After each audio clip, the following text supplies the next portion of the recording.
My name's Tim Kelly, and following on from my introductory talk on the key features of poetry, in this video I'm going to defer to the poets and highlight some of the things they say about poetry. I'll start with a rider. Generally, my feeling is that poets talk a lot of nonsense about poetry. Not this group necessarily, but much of what poets say, emphasizing as it does the mystical, shamanic and magical, is not very helpful to the would-be writer.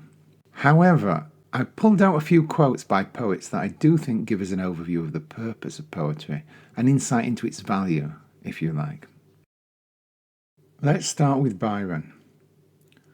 But words are things, and a small drop of ink, falling like dew upon a thought, produces that which makes thousands, perhaps millions, think. So Byron is talking about the power of words. Now, Byron was incredibly famous in his day, being a member of the House of Lords, a writer, a traveller and a revolutionary. He was bisexual, was rumoured to have slept with his half-sister, indeed was supposed to have slept with 1,000 women and a smaller number of men. He was thrown out of the House of Lords for praising the Luddites, and he almost single-handedly financed the Greek War of Independence.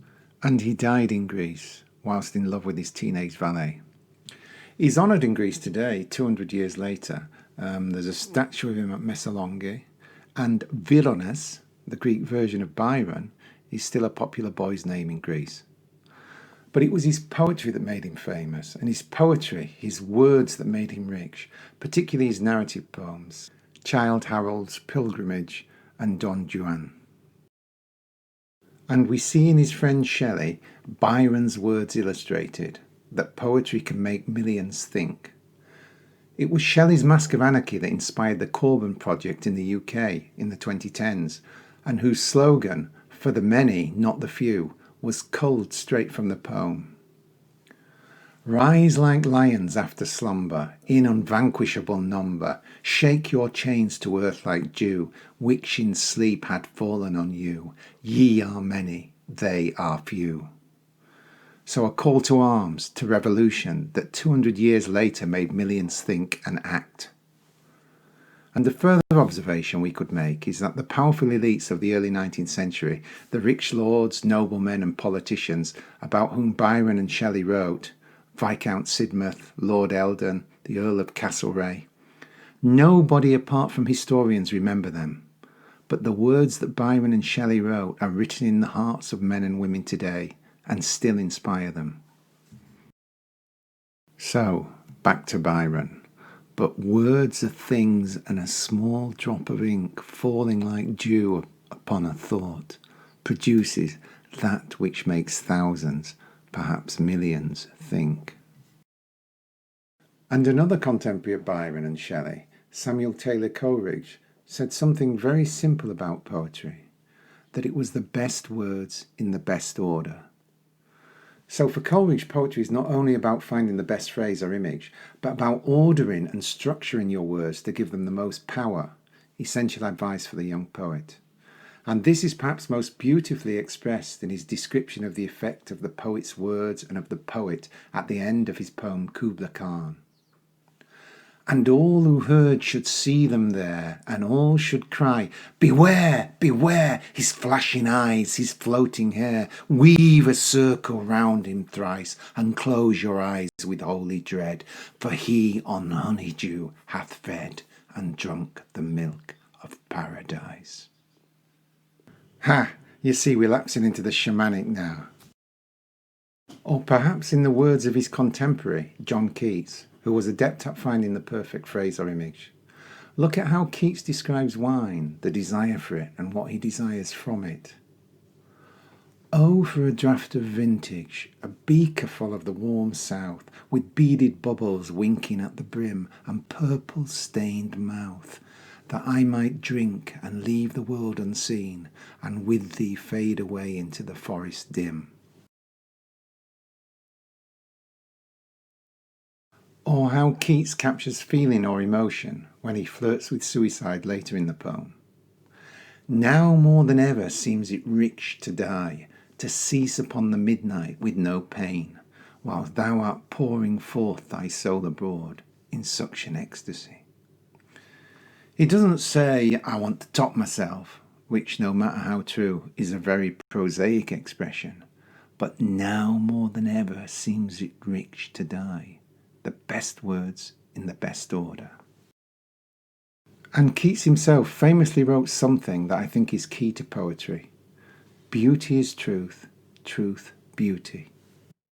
And if we avoid looking at this as a philosophical axiom or conundrum and rather look at its connotations, we can say that there is something about poetry in which beauty, in which aesthetics is central. For beauty, however we'd wish to define or question it, is, I think we'd all agree, a significant and powerful thing. And poetry is a central art form of our human cultures after all, and there is something in it that relates to both beauty and truth, to an essential quality of being that poetry articulates or touches upon. Perhaps I can illustrate this by referring to a later poet, Thomas Stearns Eliot, who said that poetry may make us from time to time a little more aware of the deeper, unnamed feelings which form the substratum of our being, to which we rarely penetrate, for our lives are mostly a constant evasion of ourselves.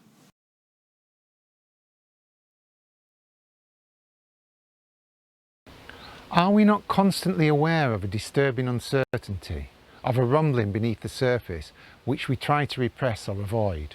Do we not put on masks with which to confront the world, in which our gaze is directed away from ourselves, away from that inner uncertainty? So there's something about poetry that makes us turn inwards towards our emotional core, and though this is unsettling, it is bringing us nearer to our inner essence, to something that is important and true about ourselves. Or as William Carlos Williams, the Images poet, put it, it is difficult to get the news from poems, yet men die miserably every day for lack of what is found there. So there's something in the prosaic nature of everyday existence whereby we cut ourselves off from the emotional heart of what it is to be a human being and die slowly every day, out of touch with our vital emotional centre, with the poetry in our soul. And I think this is why we turn to poetry in moments of trauma and crisis, first and foremost on an individual level. And I can say from my own experience that the ability to articulate my pain through words has saved me in some way from that dark, loveless existential abyss, and witnessed the poetry explosion during the COVID-19 pandemic. But we do this on a cultural level too. In moments of societal trauma or cultural devastation, when the words of the political leaders ring false or are inadequate, people turn to poets for emotional solace, to find the words for things that seem beyond expression, such as after the Manchester Arena bombing in 2017. I think this picture says it all. Tony Walsh, aka Longfellow, with all the great and good, the political leaders fawning on his every word. Or after the Grenfell tragedy in the same year, Ben Ockery wrote, "They did not die when they died. Their deaths happened long before. It happened in the minds of people who never saw them. It happened in the profit margins. It happened in the laws. They died because money could be saved and made. If you want to see how the poor die, come see Grenfell Tower." Of course, during the coronavirus crisis in 2020, in the UK for months we were averaging 10 Grenfells a day, 10 burning towers, in terms of deaths. Or as the alcoholic poet Charles Bukowski supposedly put it, though I haven't been able to verify the quote, "The problem with the world is that the intelligent people are full of doubts, while the stupid ones are full of confidence." I'd like to leave you with that thought. And if you rightfully think this talk has been about too many old dead white men, then I'll leave you with a more positive thought from a younger female poet, talking about those dead poets who preceded us and who would no doubt agree with you. Keats is dead, so fuck me from behind. by Hera Lindsay Bird. Exit. Keats is dead, so fuck me from behind, slowly and with carnal purpose. Some black midwinter afternoon while all the children are walking home from school, peel my stockings down with your teeth. Coleridge is dead, and Auden too. Byron, Whitman, our dog crushed by the garage door. Finger me slowly in the snowscape of your childhood, our dead floating just below the surface of the earth. Life is real.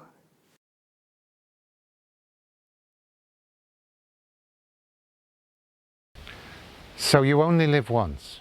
Make the most of it.